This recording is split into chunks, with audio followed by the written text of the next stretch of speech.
बच्चों आज हम लोग शुरू करने वाले हैं उपसहसंयोजी यौगिक कोऑर्डिनेशन कंपाउंड, जिसे इंग्लिश में कहते हैं हम केमिस्ट्री इनऑर्गेनिक का 12th क्लास का बहुत ही इंपॉर्टेंट टॉपिक है। तो आज वो हम लोग शुरू करेंगे। उसके नोट्स भी आप लोग बनाते रहिएगा, मतलब कॉपी और पेन रख लीजिए अपने पास और समझते रहिए कि क्या सर समझा रहे हैं आपको।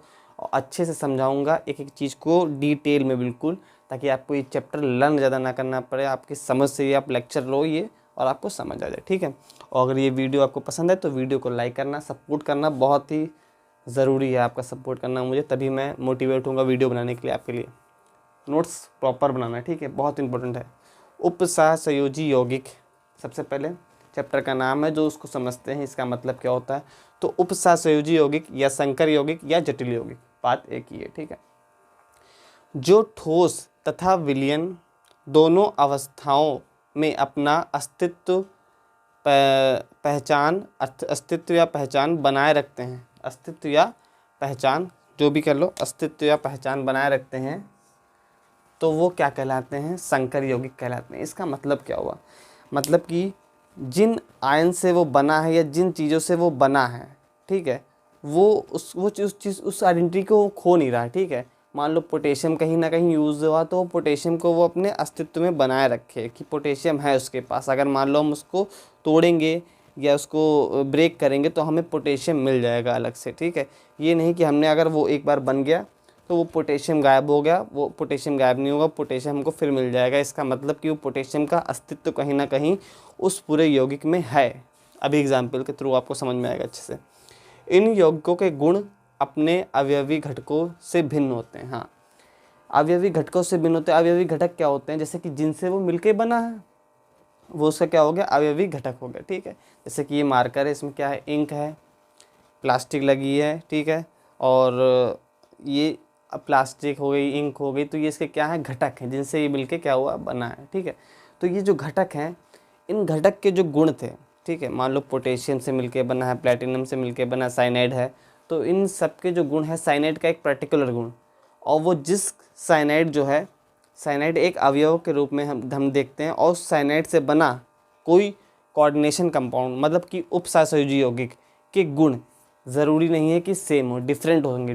कैसे होंगे? अलग होंगे। तो इसी का मतलब ये है कि वो जो अवयव से मिलके बना है, ज़रूरी नहीं कि उसके गुण और उस कोऑर्डिनेशन कंपाउंड के गुण जो है वो सेम हो, ठीक है। सॉरी, जैसे कि देखो K4FeCN6, तो ये इसमें क्या है? पोटेशियम फेरोसाइनाइड है। तो ये एक क्या है? कोऑर्डिनेशन कंपाउंड है। जब इसको हमने ब्रेक किया, तोड़ा, तो ये पोटेशियम आयन 4 इसने दिए और FeCN6 के 4 नेगेटिव आयन दिए। तो इसका मतलब ये है कि ये अपने घटक में क्या हुआ? ब्रेक हो गया, टूट गया, ठीक है। तो इसका मतलब इसकी क्या होगी? पहचान ये अपने आयनों की बनाए रखता है, ठीक है। इस चीज़ को बहुत ही अच्छी तरीके से समझ लीजिए आप लोग कि ये क्या होता है। अभी मैं बताता हूँ, चलो, ठीक है। ये अपने क्या हुआ? आयन्स में ब्रेक हो गया। इसका मतलब ये अपनी आइडेंटिटी, मतलब कि पहचान बनाए रखे हैं। अब ये उपसहसंयोजी संख्या क्या होती है? कोऑर्डिनेशन नंबर, जिसे हम लोग कहते हैं अंग्रेजी में कोऑर्डिनेशन नंबर। तो लिगेंड की वह अधिकतम संख्या जो किसी केंद्रीय धातु आयन के साथ सहयोग करती है, ठीक है, उस धातु आयन की उपसहसंयोजन संख्या कहलाती है, ठीक है। अब देखो, ये जो कोऑर्डिनेशन कंपाउंड होते हैं, ये कुछ इस टाइप से लिखे जाते हैं। जैसे कि मान लो ये लिखा है K4 और ये ब्रैकेट बनता है, फिर Fe, फिर CN और ये 6, ठीक है बच्चा। ऐसे होते हैं, ये कोऑर्डिनेशन कंपाउंड होते हैं, ठीक है। ये जो होता है कोऑर्डिनेशन कंपाउंड में, ये जो स्फीयर बना है, जिसे हम लोग कहते हैं कोऑर्डिनेशन स्फीयर। क्या कहते हैं? कोऑर्डिनेशन स्फीयर, ठीक है। और ये जो बाहर होता है, ये जो पोटेशियम 4 दिए हैं, ये क्या है? काउंटर आयन, जिसे हम लोग क्या कहते हैं? काउंटर आयन्स, ठीक है। अब ये जो होता है हमारा, ये इसे हम लोग कहते हैं केंद्रीय धातु परमाणु। केंद्रीय, यही होता है हमारा केंद्रीय धातु परमाणु, ठीक है। केंद्रीय धातु परमाणु या केंद्रीय धातु आयन, ठीक है। और ये जो होते हैं हमारे, ये होते हैं लिगेंड्स। क्या होते हैं? लिगेंड्स, ठीक है, ये होते हैं लिगेंड्स। और ये जो नंबर लिखा होता है, इसी नंबर को हम क्या कहते हैं? उपसहसंयोजन संख्या। उपसहसंयोजन संख्या, हालांकि अब आपको समझ में आ गई होगी। तो ये जो केंद्रीय धातु परमाणु है, इससे सटे हुए, इससे जुड़े हुए जितने लिगेंड्स होंगे वो उस केंद्रीय धातु परमाणु की क्या होगी, उपसहसंयोजन संख्या होगी। एक एग्जाम्पल देखो दो दिए यहाँ पे दिया है CONH3 अमोनिया के 6 लिगेंड्स दिए हैं। कितने दिए हैं, 6। तो इसका कोऑर्डिनेशन नंबर या कि उपसहसंयोजन संख्या कितनी होगी, 6 होगी। ठीक है, क्लियर बात। यहाँ पे प्लेटिनम के साथ NH3 के 2 लिगेंड दिए हैं और Cl के 2 लिगेंड दिए हैं, तो 2 और 2 4, तो इसकी कोऑर्डिनेशन नंबर इसका कितना होगा, 4 होगा। ठीक है, ये क्या है, सेंट्रल मेटल एटम से जुड़े हुए लिगेंड की संख्या है, वहीं उसकी क्या है, कोऑर्डिनेशन नंबर या उपसहसंयोजन संख्या है। उम्मीद करता हूँ ये बात आपको समझ में आ रही होगी।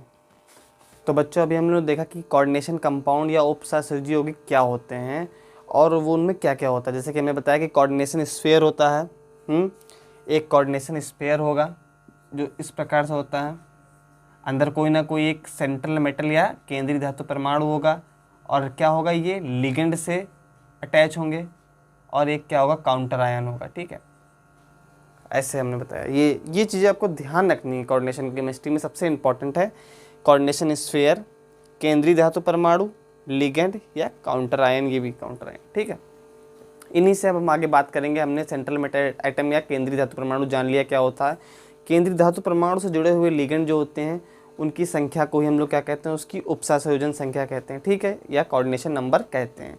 अब हम लोग जानते हैं ये जो केंद्रीय धातु परमाणु से जुड़े हुए लिगेंड होते हैं ये क्या होते हैं। ठीक है, तो देखो यही डिफिनेशन लिखी लिगेंड की, वे परमाणु या समूह जो उपसहसंयोजी बंध, कौन सा बंध, इन दोनों के बीच कौन सा बंध बनेगा, उपसहसंयोजी बंध बनेगा, कोऑर्डिनेट बॉन्ड बनेगा, क्योंकि यहाँ पर क्या हो रहा है, डोनेशन होगा, इलेक्ट्रॉन का क्या होगा, डोनेट कर दिए जाएंगे इलेक्ट्रॉन, तो कौन सा बंध बनता है, कोऑर्डिनेट बॉन्ड बनता है। ठीक है, सॉरी हाँ, कोऑर्डिनेट बॉन्ड बनता है।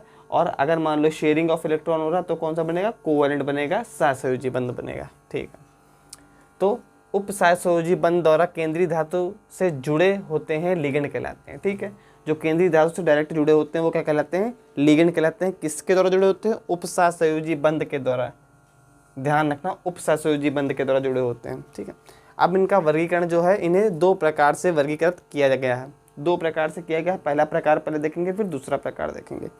पहला प्रकार है संयोजकता या दाता परमाणु के आधार पर। जो दाता मतलब कि जो एक पर्टिकुलर कंपाउंड में एक परमाणु होगा वो क्या करेगा, उसी का काम होगा, क्या होगा, देने का, क्या होगा, इलेक्ट्रॉन देने का। ठीक है, अब उसी आधार पर हम लोगों ने इसको वर्गीकृत कर दिया। क्या कर दिया है, अब एक पूरा एक यौगिक था, जैसे H2O है, तो H2O में ऑक्सीजन के पास क्या होते हैं, लोन पेयर होते हैं। लोन पेयर होते हैं एकाकी इलेक्ट्रॉन युग्म। तो वो जो अपना एकाकी इलेक्ट्रॉन युग्म है वो क्या करता है, दान कर देता है केंद्रीय धातु परमाणु को। ठीक है, H2O में ऑक्सीजन जो है, ऑक्सीजन के पास क्या होते हैं, लोन पेयर होते हैं, जो कि उपसहसंयोजी बंध द्वारा क्या कर देता है, केंद्रीय धातु परमाणु को दान कर देता है, जिसके फलस्वरूप उनके बीच उपसहसंयोजी बंध बन जाता है, और जो होता है वो एक दंती लिगेंड कहलाता है। कैसा दंती कहलाता है, देखो उपसहसंयोजी के आधार पर, इस आधार पर संयोजकता तथा दाता परमाणु के आधार पर, इस आधार से ये 3 प्रकार के होते हैं। एक दंती लिगेंड, विल लिगेंड, जिनमें एक दाता परमाणु होता है, पूरे कंपाउंड, पूरे मतलब मॉलिक्यूल में एक दाता परमाणु। जैसे कि अमोनिया है NH3, तो इस पे किस पे लोन पेयर होता है, सिर्फ अमोनिया पे ही तो होता है। अमोनिया में नाइट्रोजन पे होता है ना, तो नाइट्रोजन ही तो दाता परमाणु है, एक ही तो हुआ दाता परमाणु। तो ये कैसा हो गया, एक दंती लिगेंड हो गया। H2O में ऑक्सीजन, साइनाइड में नाइट्रोजन, इसमें एक आयोडीन, ब्रोमीन। ठीक है, तो ये कैसे हो गए, एक दंती लिगेंड हो गए। नाम से ही पता चल रहा है एक दंती मतलब एक जो डोनेट करेगा, एक परमाणु।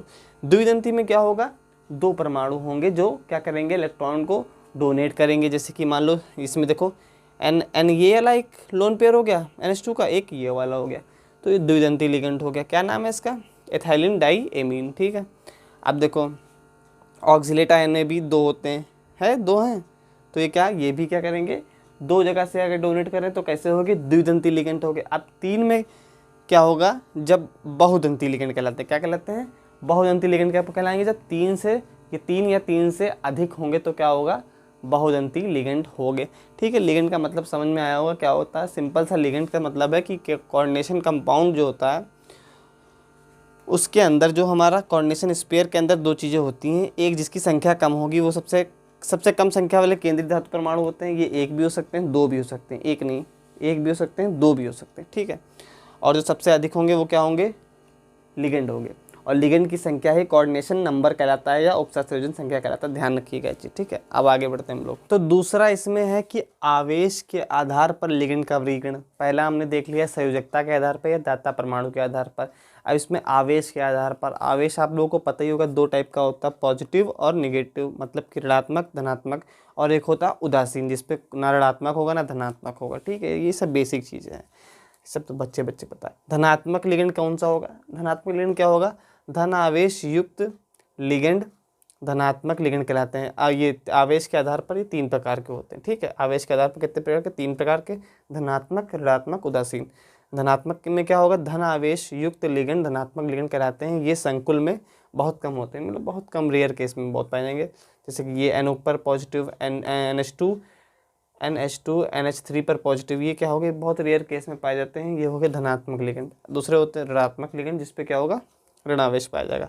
तो ऋणावेश युक्त लिगेंड ऋणात्मक लिगेंड कहलाते हैं, ठीक है, क्लियर बात। एक या एक से अधिक इनमें लोन पेयर होगा, ठीक है, लोन पेयर पाया जा सकता है, ठीक है। लोन पेयर मतलब एकाकी इलेक्ट्रॉन युग्म, ठीक है। वहीं एक्स्ट्रा इलेक्ट्रॉन होता है, उसी को वो लोग डोनेट करके क्या बनाते हैं, कोऑर्डिनेशन बॉन्ड बनाते हैं। जैसे कि क्लोरीन, आयोडीन, ब्रोमीन और साइनाइड, ये सब क्या है, इन पे निगेटिव आयन होते हैं। कौन सा आयन होता है, निगेटिव माने ऋणात्मक। तीसरा कौन सा होता है, उदासीन। उदासीन में क्या होगा, कोई भी आयन नहीं होगा, कोई भी। ऐसे लिगेंड जिन पर कोई आवेश नहीं पाया जाता उदासीन लिगेंड कहलाते हैं। ये आणविक प्रकृति के होते हैं, अर्थात इसमें क्या होगा, अणु के समान होंगे, मतलब कि दो परमाणु तो होंगे, मतलब ठीक है, दो परमाणु से मिलकर तो बने ही होगा लिगेंड ये, ठीक है। आणविक प्रकृति के होते हैं, इनमें एक या एक से अधिक lone pair of electron, LPS मतलब लोन पेयर ऑफ इलेक्ट्रॉन, मतलब एकाकी इलेक्ट्रॉन युग्म जरूर होगा, ठीक है। जैसे कि अमोनिया होगी, NH3 पर होता है, H2O पर होता है, कार्बन मोनोऑक्साइड पर होता है। तो इनमें क्या होगा, एक ना एक एकाकी इलेक्ट्रॉन युग्म जरूर होगा जो कि वो दान देंगे और केंद्रीय धातु परमाणु को और अपना क्या बना लेंगे, कोऑर्डिनेट बॉन्ड बना लेंगे और यौगिक बन जाएगा। तो ये सब कुछ नोट कर लेना, ठीक है, अच्छे से देख लो, सब कुछ नोट कर लेना अपने कॉपी पे। और आगे का अगले पार्ट में बताएंगे हम लोग। छोटा सा चैप्टर, ज़्यादा बड़ा नहीं है, बस ये है कि अच्छे से पढ़ लेना, तो अच्छे से भूलोगे नहीं इसे कभी, क्योंकि बहुत ही इंपॉर्टेंट है, पेपर में आएगा जरूर इसमें से कुछ ना कुछ, ठीक है।